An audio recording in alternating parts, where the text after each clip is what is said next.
was the last time you spent a day disconnected? When did it start to feel like your life was happening behind a screen instead of right in front of you? In this world, these devices are no longer just tools. They have become our constant companions, a part of who we are. We wake up to them, work with them, and even go to bed with them. But as convenient as they may seem, the reality is, for many of us, our lives are becoming more and more centered around our phones. Instead of our phones serving us, we lose hours to distractions, drown in notifications, and clutter our screens with apps we don't need. Instead of making our phones work for us, we have allowed them to shape our daily routines. As cliche as it sounds, we all want to have that productive lifestyle. But when the day ends, we find ourselves in the same situation. In this video, I'm going to share 7 steps to make your phone work for you instead of against you. For the starters, a quick story. I decided to bring a slight change to how I manage my digital life. This month I realized that I was distracted with my phone and I wasted a lot of time worrying about things that were unorganized. As a result, it was kind of affecting my schedule. So I decided to get rid of things that I don't need anymore, whether it is physical or digital clutter. So I did spend a lot of time trying to get rid of things, but for today, let's stick to the digital clutter, that is, my phone. I was trying a new setup and it kind of worked out. As a result, I found myself using my phone less. Now I try to use my phone only to communicate and manage my schedule. I'm trying to avoid mindlessly scrolling my phone, and I wanted to share with you guys how I was able to get my schedule together.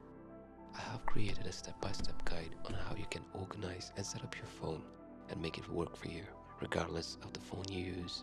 As long as you keep these steps in the back of your mind, you will be able to bring a slight change in your digital life. So let's get right into it.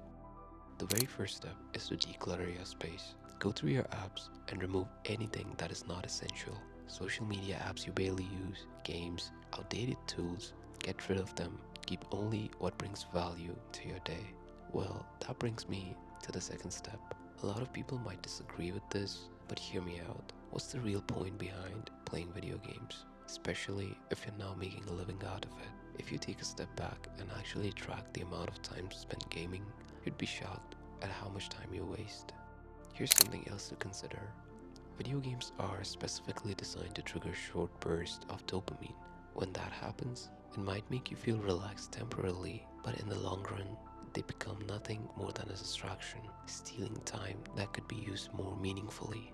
If you don't play games at all, you're already ahead of the curve. But if you're someone who games a lot, then try to gradually cut back. You'll find that as you reduce your time spent gaming, you'll unlock hours you didn't realize you had. Hours that can be put towards more productive and fulfilling activities. Let's say you do not game, but your phone looks something like this. If you are one of those people, then it might cause a little trouble. It might sound like a fluff concept, but what you constantly see can shape how you think. Consider how often you check your phone each day. Your wallpaper can actually affect your productivity. Imagine unlocking your phone to a busy, colorful wallpaper. Your brain processes all that visual noise before you even access the apps, adding distraction. Now contrast that with a simple, minimal wallpaper, no extra clutter, just direct focus on what you need. This isn't to say you can't use personal images, just choose something meaningful like a code or a loved one to manifest the life you want. Focus on what truly inspires you. Inspiration will take you to organization.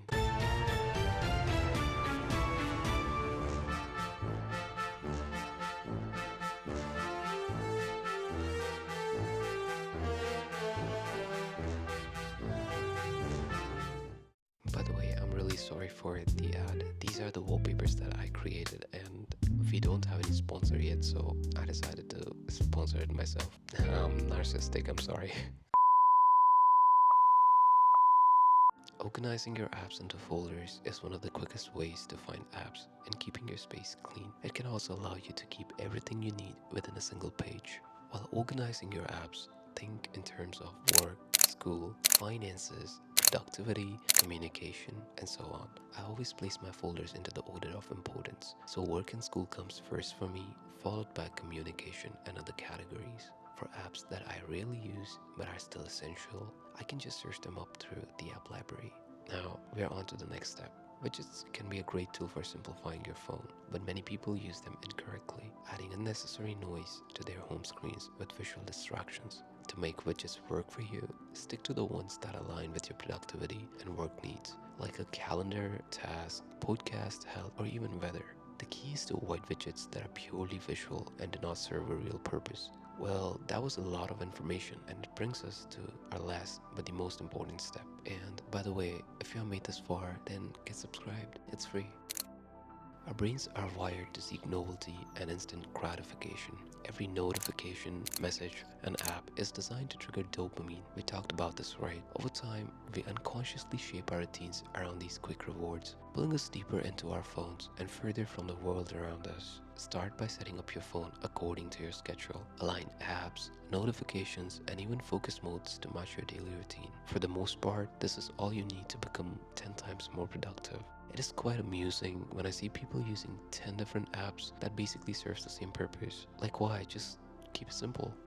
Let's start with having a calendar and a to-do list based schedule. I have started to run my entire life on calendar, and that was one of the best decisions I've ever made. Now, I do not have to worry about how I will manage my time and what I will be doing in my spare time. It is actually amusing that when you don't have a schedule, you feel like all the time you have is not important, and that creates a lot of trouble. The best way to avoid such instances is to have a planned schedule, and it starts with a calendar app. Now, there is no rule of thumb to choose which calendar app you should use. Just use the one that works with your preferences and has an interactive widget.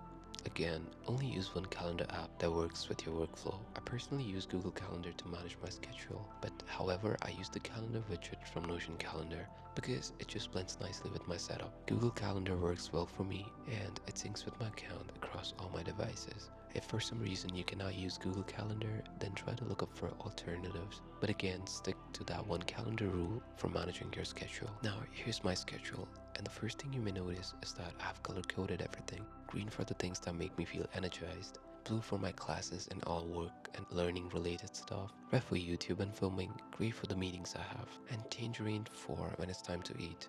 Color coding the calendar makes it easier for me to identify what level of priority should be given to the things I do on a daily basis. Like mentioned before, I use Notion Calendar widget that syncs perfectly with my Google Calendar. I keep the widget on my home screen so that I can never miss a deadline or a class. I also have notifications set to 15 minutes prior to each and every event, so just in case it can remind me every single time. It may sound very basic, but if you just start following your calendar and start being on time, you will feel more accountable, and in the long run, it will lead to better habits. For my to-do list, I use Google Task, and it's just a to-do app, like self-explanatory.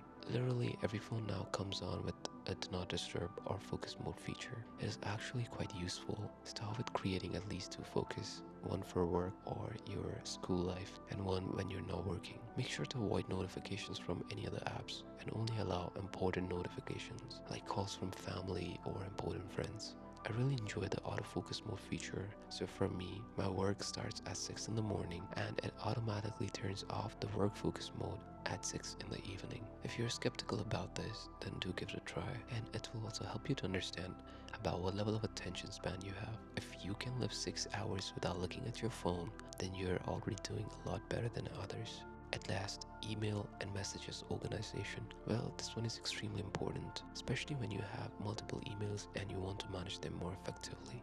If your inbox ever looked like this, then we are on the same boat. Well, we all have been there, right? I cannot forget about the times when I have to go through my mail just to find out that my mailbox is cluttered with targeting mails. Organizing mail sounds boring, but it is one of the habits of extremely successful people. All you need is 10 minutes of your time every day or every other day to go through your inbox. By the way, it also applies to all the other inboxes you have. Just read and sort out what you need and what you don't. One extremely useful tip here is to have different mails for different purposes. For instance, I have a personal mail, a mail for school, a mail for my finances, and a mail for my work. Now 50% of my organization is already been taken care of.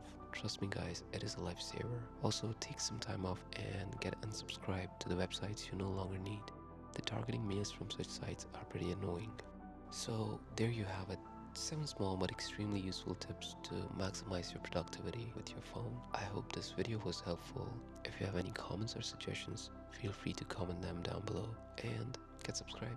I hope to see you in the next one.